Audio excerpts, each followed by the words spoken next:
96, 97, 98, 99, 100. Boom. 100 kettlebell swings. Feeling it in my forearms, my hammies, my back's pretty sore. 100 kettlebell swings. Guess what, Kaia coaches? You are smarter than that. We got more planned for 2018. Happy New Year, everybody. Welcome to Brik. We're starting off with the hip hinge because in order to get to that fancy, sexy kettlebell swing, really, that movement is the kind of the peak of a very solid foundation, which we are starting to build this Brik in January. We started last year in January, moving to the month, was the hip hinge because it's so foundational, so important to so much of our training. What we're going to practice this time, our Kaia calendar has changed, which is really great because it gives us a bigger opportunity to work on each movement as it relates to our training. So we've got 6 weeks to just focus on the hip hinge because kettlebell swings find themselves into our workouts so often. Most of our fit tests and challenges and stuff during the year include them. So we had better nail it from the beginning, right? Make sure that we as coaches and our athletes know what they're supposed to be getting out of it and that we're actually getting that.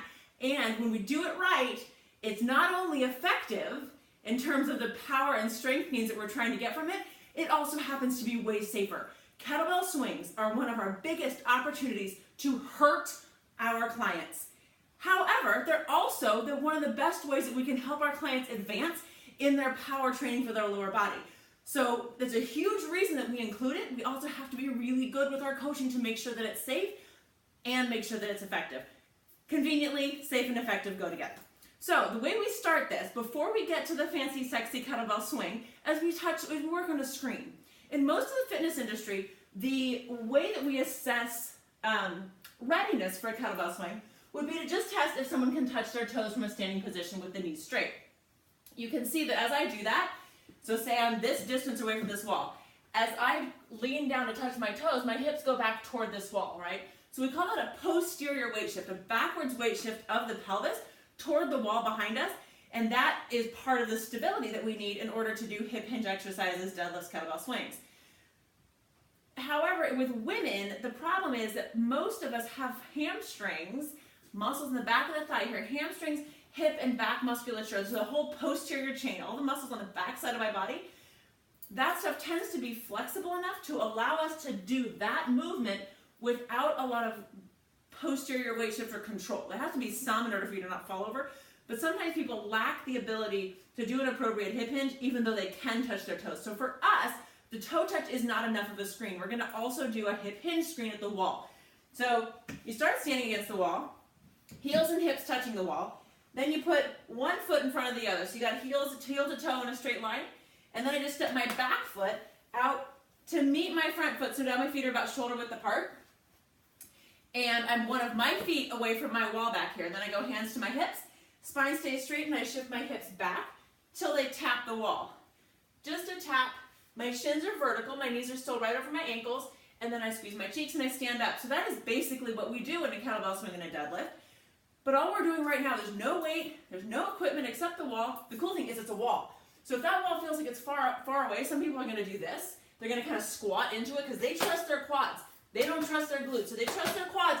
So they'll end up being more of a squat as opposed to the proper posterior weight shift. So the cool thing is you can just say, fall into the wall. It's not going anywhere, it's gonna catch you. The hips can be back, and then we can feel this position and practice coming out of it. And eventually, instead of falling into it and thrusting back and forth, it'll be a nice controlled tap. You can let them have arms out in front, it helps them balance. Then you can bring the hands to the hips to make that a little bit more challenging. And once that move is really comfortable, and usually it takes like less than 1 minute. Anytime kettlebell swings or deadlifts find their way into a Kaia workout, this should be part of the warm-up. For a couple of reasons. It allows you as the coach to assess who's comfortable with it and who kind of needs a little bit extra cueing during the workout, during the round when they've got the weight in their hand. It also allows each athlete to self-assess every day. These are drills and assessments that high-level athletes do all the time to kind of check in, where are we for today's workout? Every day you show up at the gym a different person than you were the day before, regardless of what time of day it happens. you had a different day today than you did yesterday. You slept differently last night than you did the night before. So you're a different person, and we need an assessment of what we're doing right now, because the exercise that we're doing right now is what we're concerned with. So we do the self-assessment at the wall. The athletes can kind of get a picture of where they should be for the day, and you as a coach can kind of be screening and watching who's going to need a little bit more assistance, who's going to need to be pushed a little further because they're ahead of where they were last time you checked. Once that goes well at the wall, then you move away from the wall, and now you do the same movement. Hands are sliding up and down on the front of the shins, and the focus is still bring the hips behind your body. That's the hip hinge. The name is a little silly. The hip does a whole lot more than hinge. It flexes forward, backward, it moves in and out, it rotates. The hip is a mobile joint. It moves in all different planes of motion, in all of our 3 planes of motion. It moves a ton. We also need it to have good stability. We need good lumbar stability in these exercises. So we're checking that posterior hinge, posterior weight shift with the screen. Once we do the screen and once you practice the deadlift without any weight, then you can go ahead and pick up a weight. If you've got one weight that you're holding with 2 hands, that's a nice stable way to do it. You practice shifting the hips back, the spine stays straight. Let me turn again so you can see. The spine stays straight, but you can see that the spine angle is changing. It tilts forward. As I come down, my kettlebell is right in between my feet, and then I squeeze my cheeks and I stand back up. Yes, the hamstrings are working. Yes, the muscles in my arms are working to hold my weight. However, most of this movement, most of this power generation as I come forward comes from hip extension. The hips are flexed, and then they extend. When we decide we want to go faster, that's when it turns into a kettlebell swing. It's the same thing, same movement. We just add a little bit of speed, and it turns into a swing. But the weight only comes as high as it comes because of the power of my hips. I'm not trying to lift the weight at all. The last repetition is also a hip hinge. Do not let people put them down with rounded spines. It's hard because it's tiring. So if you're counting down a minute of kettlebell swings, when you get to like 45 seconds, be like, we're near the end. Remember, last rep, you're putting it down with the same form you picked it up with. 7, 6, 5, something like that. So let's focus on the hip hinge this week.